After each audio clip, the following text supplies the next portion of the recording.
कहेलू रानी की देहिया बदूसर, खड़ी में जाए के चाहता मूसर।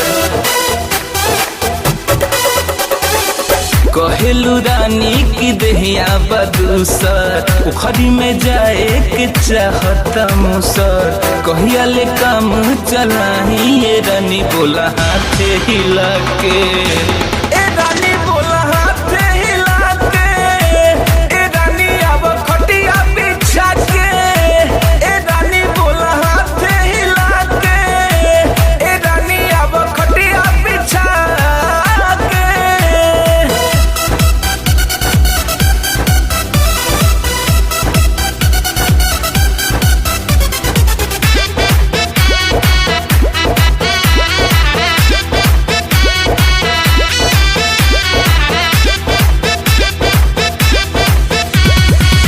रही रही दहिया में हमारा आवे ऐसन पावर, देखी तो हके सुनो ये डियर खड़ा होके टावर, खड़ा होके टावर।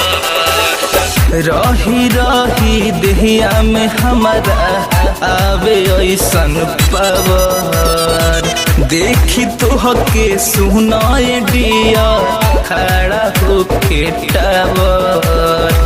कहिया ले काम चलाई सुगी बोला हाथे हिला के, ए रानी बोला हाथे हिला के, ए रानी अब खटिया बिछा के, ए रानी बोला हाथे हिला के, ए रानी अब खटिया बिछा के।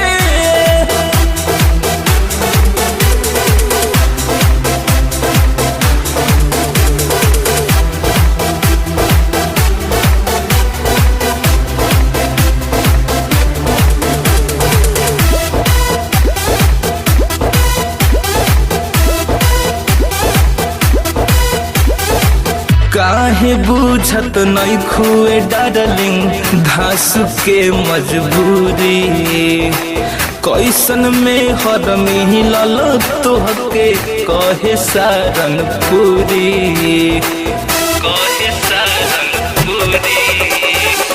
काहे बुझत नहीं खुए डार्लिंग धासु के मजबूरी, कैसन में हर मिलल तोहके कहे सारनपुरी। कहिया ले काम चलाई धनी बोला हाथे हिला के, ए रानी बोला हाथे हिला के, ए रानी अब खटिया बिछा के, ए रानी बोला हाथे हिला के, ए रानी अब खटिया बिछा के। कहेलू रानी की देहिया बदूसर, उखड़ी में जाए के चाहता मूसर। कहिया ले काम चलाई ये रानी बोला हाथे हिला के।